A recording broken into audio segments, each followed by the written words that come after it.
जय हिंद, नमस्कार और स्वागत है आप सभी महत्वाकांक्षी छात्र एवं अन्य दर्शकों का ग्रोथ मोड यूपीएससी के सनदी सेवा एवं अन्य प्रतियोगिता परीक्षाओं के लिए अति महत्वपूर्ण ऐसा संशोधित संपादकीय विश्लेषण के आज के इस सत्र में मैं हूं आपके साथ ध्रुव जानी। इस सत्र में हम लोग द हिंदू के एक लेख के बारे में बात करेंगे। वैसे पिछले सत्र में हमने इस कार्यक्रम के तहत कोई बात नहीं की थी, कोई अध्ययन नहीं हुआ था, क्योंकि हमें मालूम है, जैसे आज मीडिया रिपोर्ट से हमें मालूम पड़ता है कि देश और दुनिया में कोरोना महामारी से पीड़ित जो मरीज हैं उनके आंकड़े दिन प्रतिदिन बढ़ रहे हैं। तो एक प्रिकॉशन के रूप में पिछले पूरे सप्ताह में ग्रोथ मोड यूपीएससी ने अपना कामकाज लगभग शून्य कर दिया था। तो इसी के तहत हम लोग नहीं मिल पाए थे, मगर आज से हम लोग अपना कामकाज फिर से रिज्यूम कर रहे हैं और आगे हम लोग रेगुलरली मिलते रहेंगे। इस पहले अंक में, आज के इस सप्ताह के पहले अंक में द हिंदू के एक लेख के बारे में हम लोग बात करने वाले हैं, जिसका टाइटल आपको दृश्यमान है, एनफोर्सिंग क्लेम्स। यानी कि जो दावे हम लोग कर रहे हैं, क्या ये दावे पूर्ण रूप से भरपाई हो पाएंगे या नहीं हो पाएंगे, उसके ऊपर आज चर्चा करनी है। एक मुद्दा आपके सामने आया होगा समाचारों में, लगभग 7 या 8 अप्रैल को यूएस नेवी का एक जहाज भारत के पानी में घुस गया था। ठीक है, और भारत का जो एक्सक्लूसिव इकोनॉमिक जोन है उसमें उसने मिलिट्री एक्सरसाइज करी without prior consent from new Delhi. यानी कि जो परमिशन लेनी चाहिए न्यू दिल्ली से वो नहीं ली गई थी, और अपने आप में न्यू दिल्ली के लिए भी एक अपने आप में यह आश्चर्यजनक घटना थी। तो देखेंगे पूरी चर्चा, इसमें यूएस नेवी का क्या रोल है, यूनाइटेड स्टेट्स का राष्ट्र के रूप में क्या रोल है, और भारत को इस पूरी घटना से क्या सीखना होगा, आगे चलकर क्या ध्यान रखने होंगे, इत्यादि चीज़ों पर हम लोग बात करेंगे।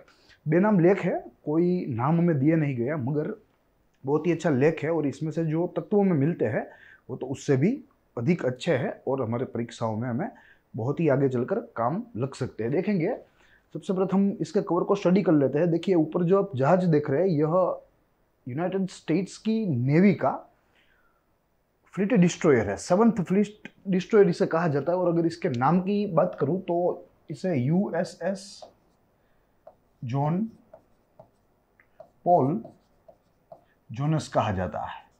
महाकाय ये नौसेना का जहाज है, यूनाइटेड स्टेट्स के नौसेना का, और भारत के इकोनॉमिक एक्सक्लूसिव जोन में, यानी कि इकोनॉमिक एक्सक्लूसिव या एक्सक्लूसिव इकोनॉमिक जोन में यह घुस गया था, यह कहना उचित रहेगा। और नीचे जो आप देख रहे हैं, देखिए यह भारत की सीमाएं है। ठीक है, और उसके आजू बाजू में जो आपको एक ओरा जैसा दिख रहा है, यह रेड कलर का, यह पूरा का पूरा भारत का एक्सक्लूसिव इकोनॉमिक जोन है। ठीक है, और इसका एक पैरामीटर है, आपकी जो बेस लाइन है, यानी कि आपकी जो लैंड लाइन है, वहां से लगभग 200 नॉटिकल माइल का जो एरिया है, वो एरिया आपका इकोनॉमिक एक्सक्लूसिव इकोनॉमिक जोन कहलाएगा। और उसमें आपको कुछ हक दिए जाते हैं। जिस देश का यह एक्सक्लूसिव इकोनॉमिक जोन रहता है, उनको कुछ हक दिए जाते हैं, और हक के तहत वे वहाँ माइनिंग कर सकते हैं, या किसी भी प्रकार का, आप समझ लीजिए कि फिशिंग कर सकते हैं, या किसी भी प्रकार की कॉमर्शियल एक्टिविटी वो वहाँ कर सकते हैं।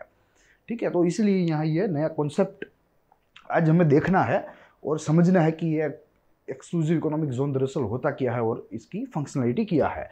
पूरी चर्चा देखेंगे, मगर उसकी शुरुआत यह लेख की तस्वीर से करेंगे जो आज हमें देखने को मिला है द हिंदू में। ठीक है, प्लस अगर विषय संबंधी बात करें इस लेख की, तो आज का यह टॉपिक बहुविषयी है। काफ़ी सारे विषयों के साथ हम लोग इसे लिंक कर सकते हैं, डायरेक्टली और इनडायरेक्टली।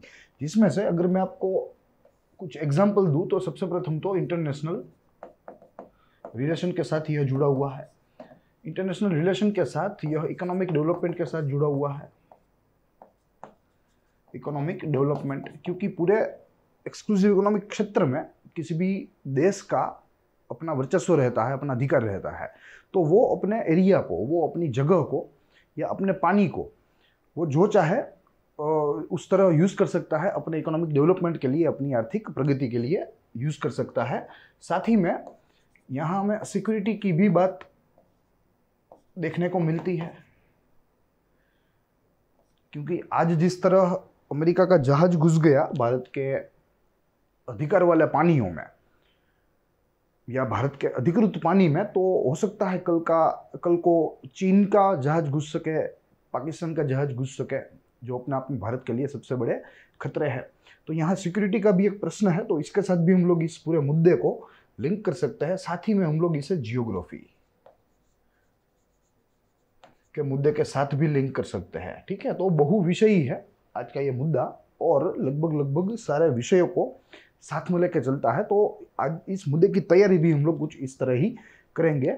सारे जो महत्वपूर्ण तत्व है जो हमें देखने हैं वो हम लोग देखते चलेंगे। लेख अच्छा है मगर इतना भी अच्छा नहीं है कि वो हमारी सारी परीक्षा जरूरियतों को पूर्ण कर सके। तो इसीलिए मैं पूर्ण करने के लिए हम इनपुट के रूप में कुछ अन्य माहितियाँ, कुछ अन्य चीज़ें भी देखेंगे। देखिए, आमतौर पे यह एजेंडा रहता है। सबसे प्रथम लेख के निष्कर्ष की बात करते हैं, समझते हैं कि यह लेख लिखा क्यों गया है, किस चीज को, किस घटना को आधार रखकर लिखा गया है, इत्यादि चीजों का अध्ययन हम लोग यहाँ करते हैं प्रथम चरण में। दूसरे चरण में जो कुछ महत्वपूर्ण बातें होती है जो लेखक के द्वारा हमारे सामने रखी जाती है, जिसमें आमतौर पे लेखक का अपना संशोधन होता है, जिसमें डिजिट्स के द्वारा, आंकड़ों के द्वारा माहितियाँ दी जाती है, उन चीज़ों का जो है जिक्र हम लोग यहाँ करते हैं। और साथ ही में अगर ज़रूरत लगे तो हम लोग यहाँ हमारा इनपुट्स भी देते हैं इन द फॉर्म ऑफ संशोधित तत्व, यानी कि रिसर्च्ड एलिमेंट्स, जो हमें हमारी प्रिलिमिनरी एवं हमारी मुख्य परीक्षा के लिए थोड़े महत्वपूर्ण साबित हो सकते हैं। तो आमतौर पे हमारा एजेंडा रहता है। आज की बात करें तो तीनों के तीनों चरणों में आज का लेख हम लोग देखने वाले हैं। सबसे प्रथम निष्कर्ष की बात करेंगे, उसके बाद लेख की महत्वपूर्ण बातों को देखेंगे और साथ ही में जो कुछ अन्य चीज़ें हैं जो कि हमें समझनी है, हमारी परीक्षा के लिए भी महत्वपूर्ण है और सामान्य दृष्टि से माहिती वर्धक भी है, जो आमतौर पे हमें मालूम होना चाहिए। तो वो सारी चीज़ें हम लोग यहाँ तीसरे चरण में देखने का प्रयास करेंगे। पूरी चर्चा लेख की निष्कर्ष से शुरू करेंगे और निष्कर्ष में हमें 2-3 बातें देखनी है, जिसमें सर्वप्रथम बात यह है कि आश्चर्य से यूएस नौसेना, जिसका जिक्र मैंने किया, यूएस नेवी का एक फ्लीट डिस्ट्रॉयर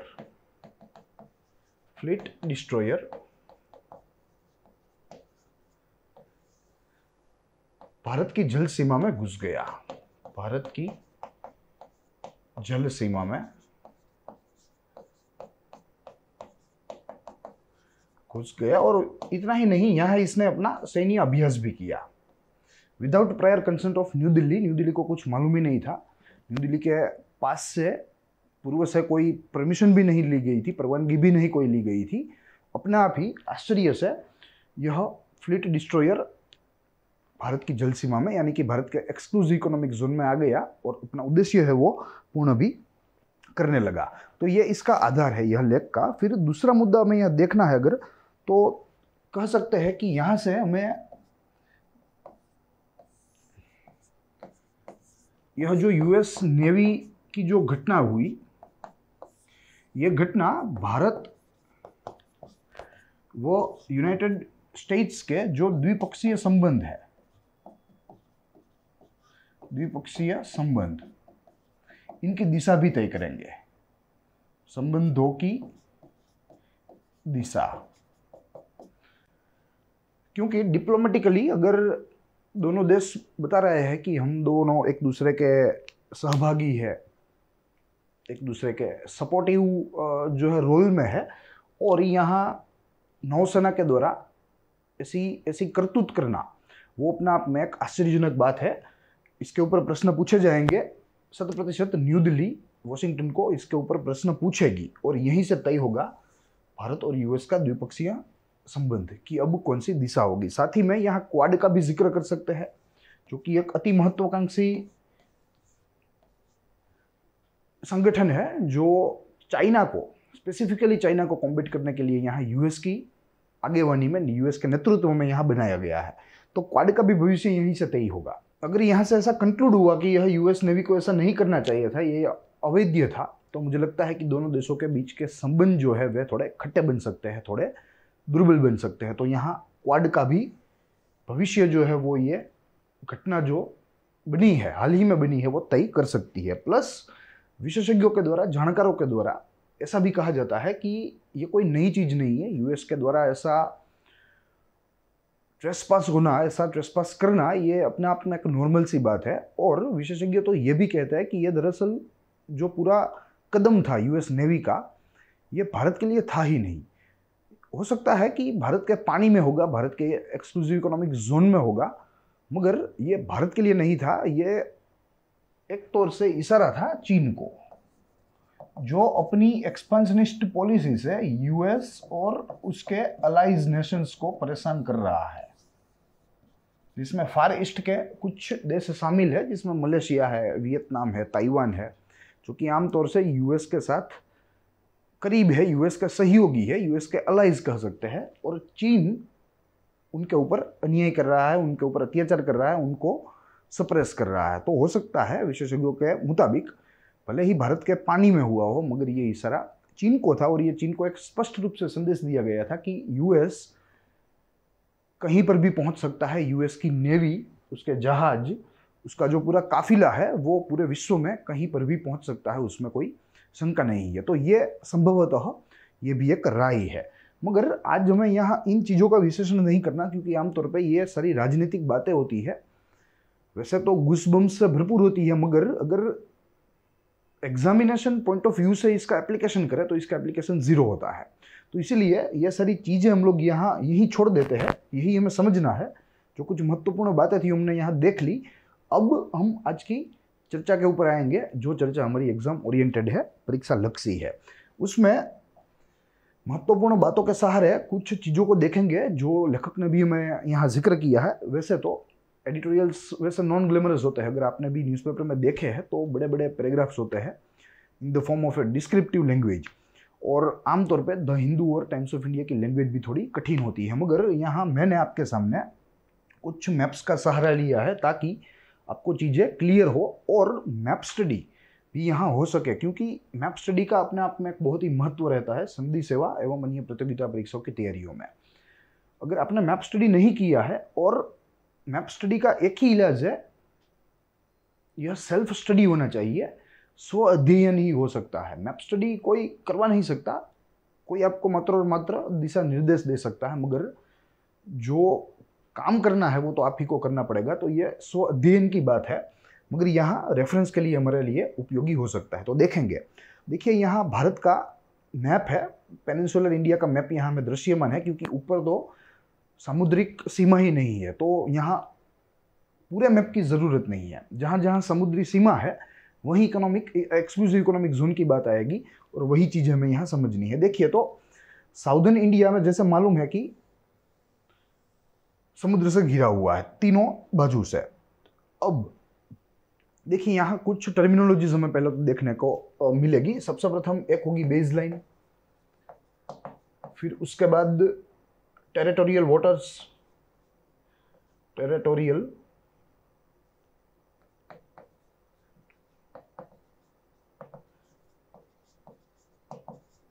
एक होता है कंटेजियस जोन, और एक होता है एक्सक्लूसिव इकोनॉमिक जोन्स। ठीक है, ये चार बिंदु हमें समझने हैं। सबसे प्रथम बेस लाइन आता है, जो कि हमारी कोष्ठी होती है। फिर उसके बाद कुछ दूरी तक, कुछ अंतर तक टेरिटोरियल वाटर्स कहा जाता है, जो आमतौर पे कोई भी देश की सोवरेनिटी एंजॉय करते हैं। जो कोई देश का टेरिटोरियल वाटर हो वो उस देश का सोवरेन नेचर एंजॉय करता है। फिर उसके बाद आता है कंटेजियस जोन, जो मैंने यहाँ लिखा है, और कंटेजियस जोन के बाद आता है एक्सक्लूसिव इकोनॉमिक जोन। सारी चीज़ों के अपने आप में मापदंड है, सारी चीज़ों के, और इंटरनेशनल लॉ के द्वारा ये सारी चीज़ें तय की हुई है। कौन सा लॉ के द्वारा तय की हुई है जिसका जिक्र हम लोग आगे करेंगे, मगर यहाँ मात्र और मात्र हमें यही समझना है कि मैरीटाइम बॉर्डर को ये चार जोन्स में यहाँ विभाजित कर दिया गया है विश्व के देशों के द्वारा, ताकि जो प्रबंधन है वो बहुत ही अच्छी तरीके से हो। और इसमें बेसलाइन तो बहुत ही स्वाभाविक सी बात है कि ये हमारी कोस्ट है। फिर टेरिटोरियल वाटर्स की बात करें तो कोस्ट से 12 नॉटिकल माइल का जो एरिया है ये टेरिटोरियल वाटर्स कहा जाता है। फिर कंटेजियस जोन की बात करें तो कोस्ट से 24 नॉटिकल माइल। दूसरी भाषा में बोले तो टेरिटोरियल वाटर्स की जो सीमा है वहां से और 12 नॉटिकल माइल। और उसके बाद आएगा एक्सक्लूसिव इकोनॉमिक जोन, जो कोस्ट से 200 नॉटिकल माइल तक फैला हुआ है।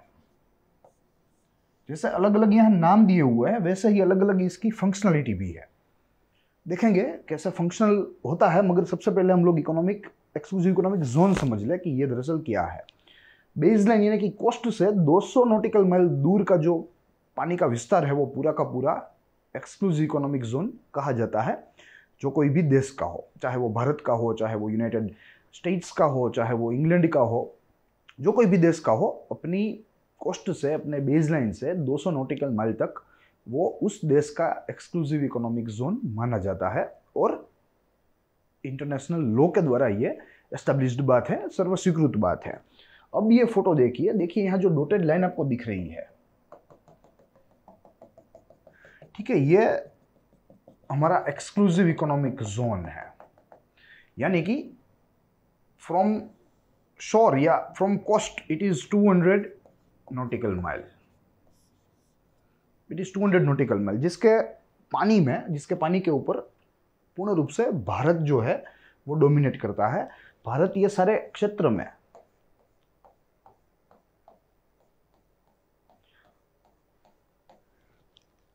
कोई भी गतिविधि चला सकता है, अपने आर्थिक विकास के लिए गतिविधि हो या अपनी सुरक्षा के लिए, अपने संरक्षण के लिए।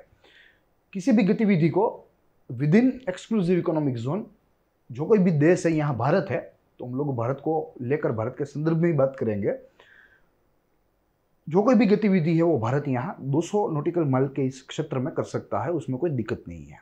और अगर इसके एरिया की बात करें, भारत का एक्सक्लूसिव इकोनॉमिक जोन का एरिया देखें तो करीब करीब 2.3 मिलियन किलोमीटर से अधिक है। मिलियन स्क्वायर किलोमीटर, या हाँ, ये स्क्वायर किलोमीटर से अधिक।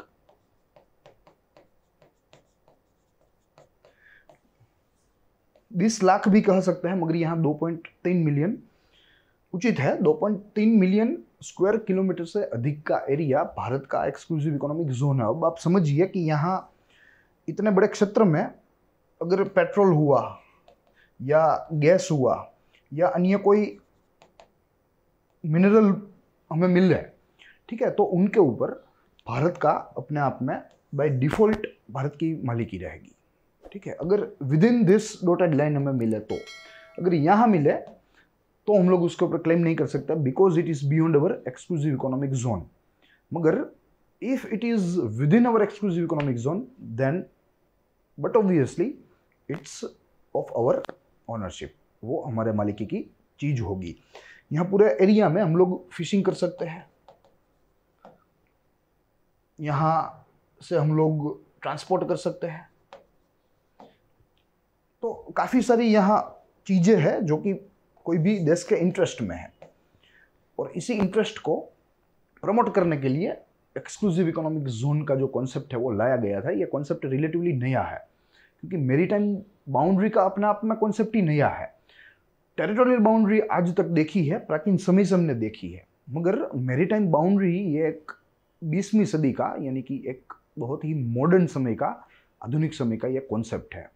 और एक्सक्लूसिव इकोनॉमिक जोन तो उससे भी आधुनिक है, लगभग 1982 से फॉर्मली ये एक्सेप्ट हुआ है। देखेंगे इसका ओरिजिन, इसको ट्रेस करने का प्रयास करेंगे कि कैसे इसका जन्म हुआ और आज ये कैसे फॉर्मली एक्सेप्ट हो गया। मगर वो सारी चीज़ें हम लोग हमारी चर्चा में वन बाय वन आगे देखने का प्रयास करेंगे। तो ये सबसे प्रथम सबसे बड़ी बात है। अब हमें देखना है कि देखिए यहाँ लक्षद्वीप आइलैंड्स हमें दिया हुआ है, ठीक है। हो सकता है यहाँ से 200 किलोमीटर हमारा एक्सक्लूसिव इकोनॉमिक जोन यहाँ तक फैला हुआ है, जो डॉटेड लाइन हमें दिख रही है, मगर प्राप्त माहितियों के अनुसार लक्षद्वीप के पश्चिम में 130 किलोमीटर दूर यहाँ लक्षद्वीप हुआ, ये पश्चिम हुआ 130 किलोमीटर दूर, मतलब यहाँ कहीं। अभी जोन तो हमारा दूर है, यानी कि ये पूरा हमारा जोन ही है। तो यहाँ यूएस की नेवी ने, I will change the colour,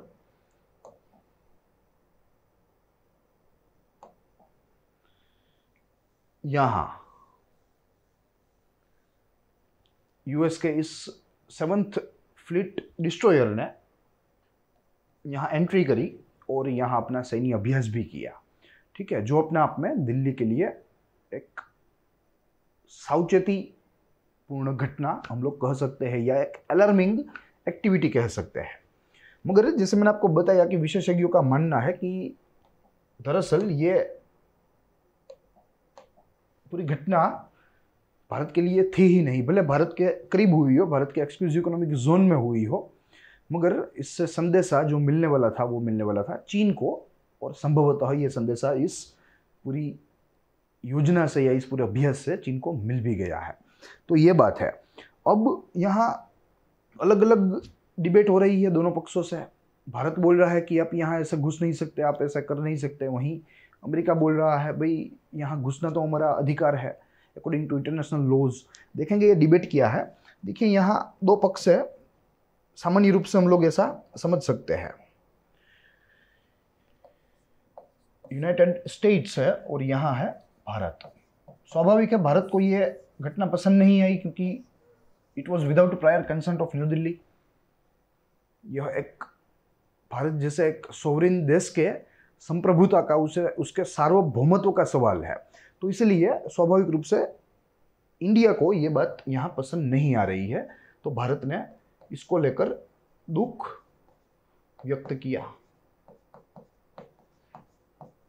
वहीं यूएस बोल रहे हैं कि हमने कोई भी इंटरनेशनल लॉ हो, कोई भी इंटरनेशनल रूल हो, इसका वायोलेशन नहीं किया। हम लोग बहुत ही अच्छी तरीके से ऐसे लॉज को इम्प्लीमेंट करके हमारा काम कर रहे हैं। तो यूनाइटेड स्टेट्स अपनी दलील में बता रहा है कि 1982 का united nation convention law on seas के मुताबिक जो समझौती हुई है सभी राष्ट्रों के बीच में, इनके मुताबिक अमेरिका की भूल नहीं है। अमेरिका की भूल नहीं है। साथ ही में यहां अमेरिका को free navigation, freedom of navigation जिसे कहते हैं, freedom of navigation of maritime vessels,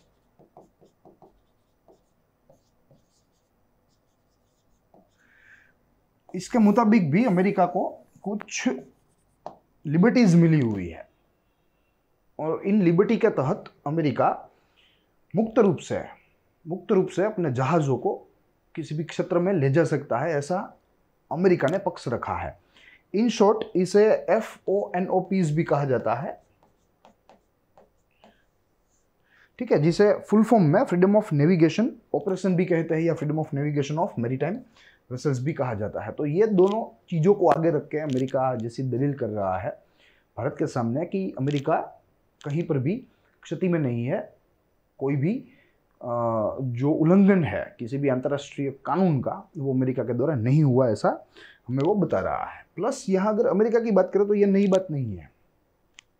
freedom of navigational operation के नाम पर अमेरिका लगभग 19 राष्ट्रों के साथ ऐसा बर्ताव कर रहा है। 19 राष्ट्रों, जिसमें आज एक भारत भी आ गया, मगर 19 में से जो सबसे अधिक के साथ अगर अमेरिका जो बर्ताव ऐसा कर रहा है तो वो है चीन, चाइना। क्योंकि हमें मालूम है चाइना की जो नीतियां हैं वो एक्सपेंशनिस्ट है और चीन के घमंड को खत्म करने के लिए इसका उपयोग अमेरिका भरपूर कर रहा है और चीन के सामने, जैसे मैंने आपको बताया कि काफ़ी सालों से ऐसा कर रहा है। वहीं भारत ने अपना जो पक्ष रखा वो ये रखा कि united nation convention law on seas के मुताबिक 1982 के मुताबिक military movement is not permitted. Bharat ने क्या बोला कि अगर आपका जहाज वाणिज्यिक होता, कॉमर्शियल होता या कोई अन्य पर्पस के साथ आया होता, रिसर्च पर्पस के साथ या अन्य कोई पर्पस के साथ, तो हम लोग एक बार चला भी लेते हैं। मगर यहाँ आपने हमारे एक्सक्लूसिव इकोनॉमिक जोन में आकर आपने अपनी जो है शक्ति वो में दिखाई है, यानी कि आपने युद्ध अभ्यास किया है। तो ये अपने आप में एक मिलिट्री गतिविधि हो गई, मिलिट्री मूवमेंट हो गई और यूनाइटेड नेशंस का ये जो लॉ है 1982 का, ये इस बात को परमिट नहीं करता। ये भारत का पक्ष है और भारत आगे के समय में 100% अमेरिका के एडमिनिस्ट्रेशन को, बाइडेन एडमिनिस्ट्रेशन को ये बात बताएगा, क्योंकि हमें मालूम है कि ऐसे द्विपक्षीय संबंध सुधर नहीं सकते। ऐसे द्विपक्षीय संबंधों में जो मेल है वो नहीं रख सकता, क्योंकि एक बाजू यूनाइटेड स्टेट्स के defence secretary, defence and climate mitigation secretary Bharat आते हैं। लॉयड ऑस्टिन आई थिंक उसके नए निर्वाचित डिफेंस सेक्रेटरी है, वो भारत आते हैं और उनकी मुलाकात के बाद ही यूनाइटेड स्टेट्स की जो नेवी है वो भारत के पानी में अवैध रूप से आ जाती है और अपना युद्ध अभ्यास करती है, अपना मंसूबा यहाँ पूर्ण करती है। तो इस तरीके से द्विपक्षीय संबंध जो है वो आगे नहीं बढ़ सकते और इसीलिए दिल्ली 100% वॉशिंगटन को इसका जवाब पूछेगी। तो यही सारी चीज़ें हैं महत्वपूर्ण बातों में। अब आगे हमें कुछ संशोधित तत्व देखने हैं जिसके तहत हम अन्य चीज़ों को देखेंगे। देखिए यहाँ जो आपके सामने दृश्य है, ये दृश्य पूरे विश्व के एक्सक्लूसिव इकोनॉमिक जोन्स का है, पूरे विश्व के अलग अलग राष्ट्रों के एक्सक्लूसिव इकोनॉमिक जोन का है, जिसमें भारत का भी जोन दृश्यमान है, अन्य अफ्रीकन कंट्रीज का जोन भी दृश्यमान है, अमेरिकन कंट्रीज का भी है और वहीं जो यूरोपियन कंट्रीज है उनका भी हमें एक्सक्लूसिव इकोनॉमिक जोन दृश्यमान है। देखिए यह जो ब्लू बॉर्डर आप देख रहे हैं ये लगभग 200 किलोमीटर की है चौड़ी, 200 नॉटिकल माइल की है। I am sorry, not kilometre, because it's a huge difference. अगर हम कन्वर्ट करें तो 1 kilometre is equal to 0.54 nautical mile होता है।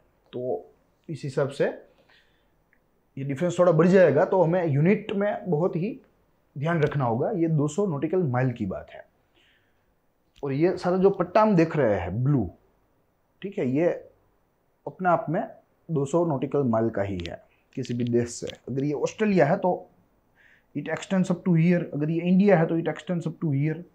यहाँ लक्षद्वीप है, यहीं से थोड़ा आगे चले तो अन्य द्वीप राष्ट्र आ जाएंगे, सिसिल्स है, मालदीव्स है।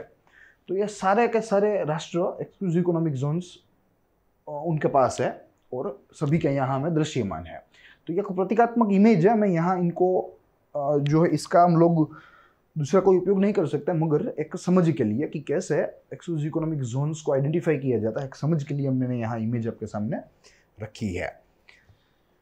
ठीक है, अब यहाँ हमें कुछ चीज़ें देखनी है, जिसमें सर्वप्रथम जैसे हमने मेरीटाइम बाउंड्री की तो बात कर ली, मेरीटाइम बाउंड्री, ठीक है। मेरीटाइम बाउंड्री में हमने कुछ जोन्स देखे। जोन्स में सबसे प्रथम बेसलाइन देखी,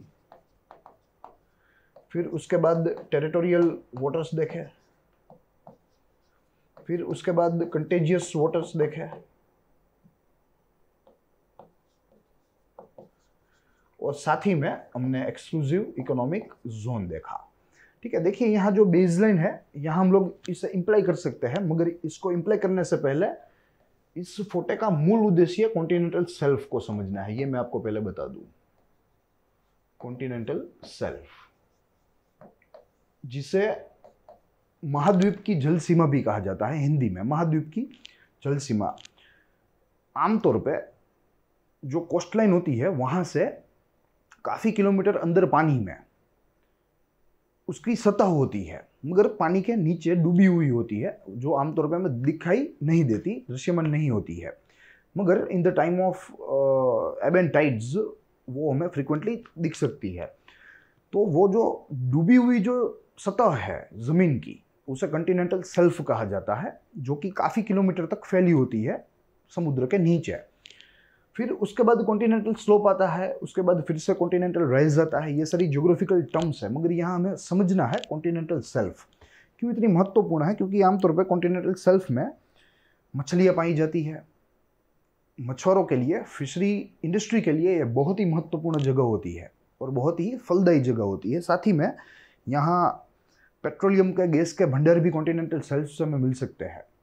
साथ ही हाइड्रो पावर प्रोजेक्ट लगाने में भी कॉन्टिनेंटल शेल्फ हमें बहुत ही मददरूप साबित हो सकते हैं, क्योंकि ये नीचे एक तरह से सतह ही होती है जैसे हमें ज़मीन पर दिखती है या देखने को मिलती है। तो यही कॉन्टिनेंटल शेल्फ है और कहा जाता है कि जहाँ तक कॉन्टिनेंटल शेल्फ फैला होता है वहाँ तक उस देश का एक्सक्लूसिव इकोनॉमिक जोन होना चाहिए, ऐसा कहा जाता है। ऐसा है नहीं, जो मापदंड है वो तो ऐसे ही है, 200 nautical mile, 12 nautical mile, 24 nautical mile, मगर आमतौर पे ऐसा होना चाहिए कि जहां तक कोई भी राष्ट्र का कॉन्टिनेंटल शेल्फ है वहां तक उस राष्ट्र का एक्सक्लूसिव इकोनॉमिक जोन होना चाहिए। और ये facility united nation convention law on seas के द्वारा भी हमें मिलती है, जो 1982 में ये जो इंटरनेशनल कानून घड़ा गया उससे भी ये फैसिलिटी हमें मिलती है। और उसके तहत ही अगर भारत को इन केस ऑफ इंडिया, अगर भारत को लगे कि उसका कॉन्टिनेंटल शेल्फ 350 नॉटिकल माइल तक फैला हुआ है, then they can apply with United Nations Convention and after enough research, अगर ये बात सच्ची निकले तो कोई भी राष्ट्र का, मतलब भारत नहीं मगर कोई भी राष्ट्र का कॉन्टिनेंटल शेल्फ अगर 350 नॉटिकल माइल तक है तो उस राष्ट्र का एक्सक्लूसिव इकोनॉमिक जोन भी 350 नॉटिकल माइल तक स्ट्रेच हो जाएगा। ये इसकी अपर लिमिट है, ये हमें समझना है। इसकी लोअर लिमिट, EEZ की लोअर लिमिट है 200 नॉटिकल माइल, वहीं इसकी अपर लिमिट है 350 नॉटिकल माइल। ये इसकी अपर लिमिट है। इससे ज़्यादा किसी भी देश का बड़ा एक्सक्लूसिव इकोनॉमिक जोन नहीं हो सकता। आज भारत का 200 नॉटिकल माइल का है, मगर भारत प्रयत्नशील है और ऐसे प्रयत्न भी कर रहा है कि इसका कॉन्टिनेंटल शेल्फ बढ़े, 350 नॉटिकल माइल तक चला जाए, ताकि हमें अन्य क्षेत्रों में भी इसका फायदा मिल सके, चाहे वो सुरक्षा हो, चाहे वो आर्थिक क्षेत्र हो। तो ये सारी चीजें हैं और इसमें हमें कॉन्टिनेंटल शेल्फ को समझना था, जो हमने समझ लिया। अब यहाँ बेसलाइन है, टेरिटोरियल वाटर है, कंटेजियस वाटर है, इसके माप में याद रखने हैं। बेसलाइन तो बेसलाइन होती है, ये तो सीशोर ही होता है या कोस्ट कह लीजिए। Territorial water up to 12 nautical mile up to 24 nautical mile, और ये इसकी लोअर लिमिट है और ये इसकी अपर लिमिट है। न्यूनतम रूप से 200 नॉटिकल माइल का होगा किसी भी राष्ट्र का एक्सक्लूसिव इकोनॉमिक जोन, और महत्तम रूप से ये 350 नॉटिकल माइल तक फैल सकता है अगर उस राष्ट्र का कॉन्टिनेंटल शेल्फ यहां तक फैला हुआ हो या लंबा फैला हुआ हो। In that case, if that is confirmed, if that is proved, उसके इनफ एविडेंस है अगर आपके पास या अन्य अंतरराष्ट्रीय संगठनों के पास, then particular nations exclusive economic zone can exceed, can expand. Bharat ने भी इसका जो है इसकी रिक्वेस्ट करी है और आगे के भविष्य में हो सकता है प्रोबेबली कि ये भारत का एक्सक्लूसिव इकोनॉमिक जोन भी एक्सपांड हो, अच्छी तरीके से एक्सपांड हो सके। तो ये सारी बात है। अब अगर भारत के बारे में देखें, ठीक है, तो भारत के बारे में तो हमने देख लिया है यहाँ कि कैसे भारत का एक्सक्लूसिव इकोनॉमिक जोन आज फैला हुआ है और कैसे 350 नॉटिकल माइल तक फैल सकता है। मगर उसके पहले हमें यहाँ वैश्विक रूप से देखना है कि इसका ओरिजिन कैसा हुआ। देखिए, ओरिजिन में ऐसा है कि जैसे मैंने आपको बताया कि ये सबसे नया कंसेप्ट है। टेरिटोरियल बाउंड्री का कंसेप्ट बहुत ही प्राचीन है, मगर maritime boundary, exclusive economic zone का ये कॉन्सेप्ट बहुत ही नया है। लगभग 20वीं सदी में, 20th सेंचुरी में इसके उपयोग होने की शुरुआत हुई और आज इसका भरपूर उपयोग हमारे सामने है। सबसे प्रथम क्या होता था कि आपकी बेसलाइन से, यानी कि आपके कोस्ट से 3.5 nautical mile, 3.5 nautical mile up to 3.5 nautical mile को एक्सक्लूसिव इकोनॉमिक जोन कहा जाता था। ओनली 3.5 नॉटिकल माइल, क्योंकि तब हथियार नहीं थे, रिवॉल्यूशन नहीं आया था, टेक्नोलॉजी नहीं थी, तो जो तोप होती थी वो तोप का फायर लगभग 3.5-4 किलोमीटर के रेडियस तक ही रहता था। तो इसीलिए सबसे प्रथम up to 3.5 nautical mile it was calculated as a territorial water और एक्सक्लूसिव इकोनॉमिक जोन, क्योंकि तब एक ही कॉन्सेप्ट था, इतने सारे कंसेप्ट नहीं थे। Territorial, contagious, exclusive economic zone, इतने कंसेप्ट नहीं थे। तो अप टू 3.5 नॉटिकल माइल कोई भी राष्ट्र अपनी जल सीमा समझता था, उसको फॉलो करता था। फिर मॉडर्न डेज में सबसे प्रथम यूनाइटेड स्टेट्स ने टेरिटोरियल वाटर का जिक्र किया, और वो थी ट्रूमन ट्रीटी में या ट्रूमन एग्रीमेंट में, जो वर्ल्ड वॉर 2 खत्म होने के बाद 1945 में यूनाइटेड नेशन ने इसके ऊपर सही की, हस्ताक्षर किए, ट्रूमन एग्रीमेंट। और यहीं से सबसे प्रथम मॉडर्न पीरियड में, आधुनिक समय में सबसे प्रथम बार अगर टेरिटोरियल वाटर, मैरीटाइम बाउंड्री या एक्सक्लूसिव इकोनॉमिक जोन का जिक्र हुआ है तो ये ट्रूमन एग्रीमेंट था। ये बहुत ही महत्वपूर्ण है। फिर 1947 में, आगे चलकर 1947 में साउथ अमेरिकी कंट्री पेरू एंड चिली ने अपने तरीके से, अपने प्रेसिडेंशियल ऑर्डर में एक्सक्लूसिव इकोनॉमिक जोन की जो है उनकी पहचान की और इनके महत्व को भी समझा 1947 में।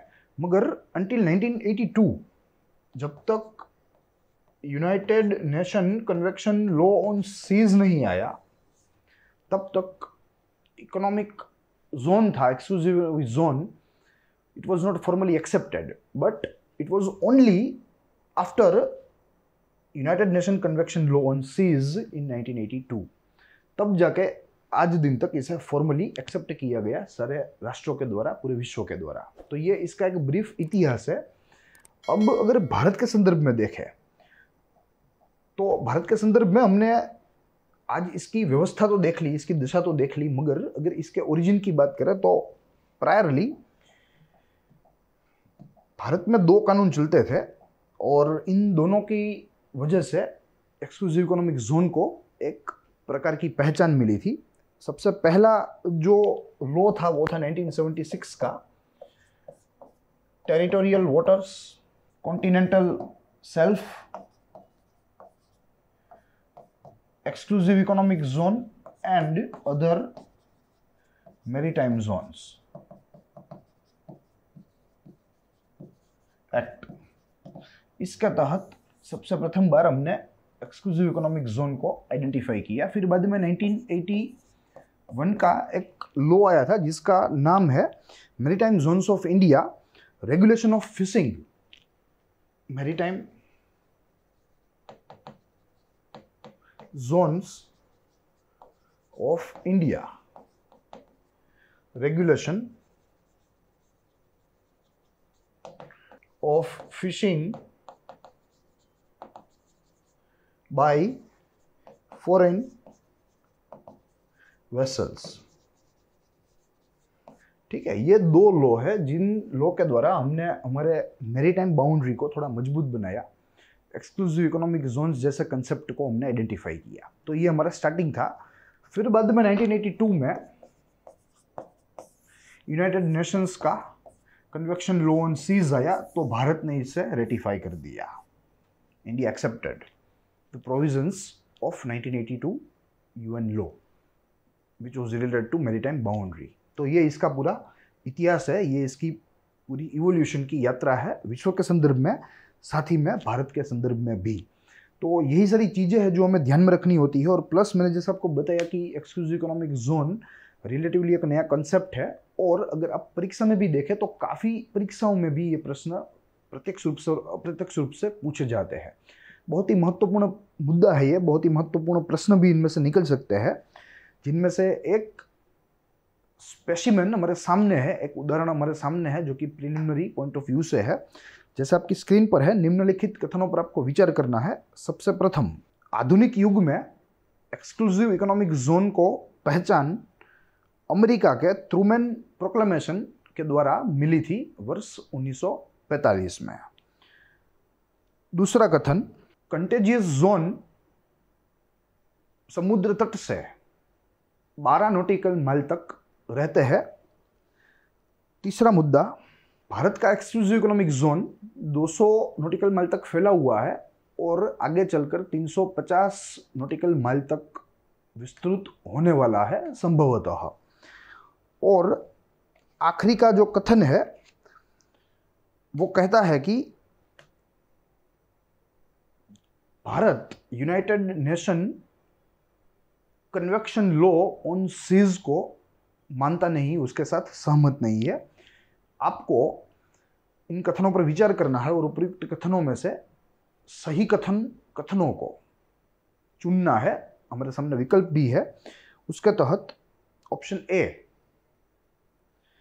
चारों के चारों सही है, ऑप्शन बी केवल 1 और 3 सही है, ऑप्शन सी केवल 2 और 4 सही है, और ऑप्शन डी उपयुक्त कथनों में से कोई भी सही नहीं है। आपको इसका सही जवाब इस वीडियो के कमेंट बॉक्स में कमेंट करना है। हमारी तरफ से, हमारे पक्ष से इसका सही जवाब इस वीडियो के प्रीमियर होने के कुछ घंटों के बाद पिन अप किया जाएगा, वहाँ से आप इसका रेफरेंस ले सकते हैं।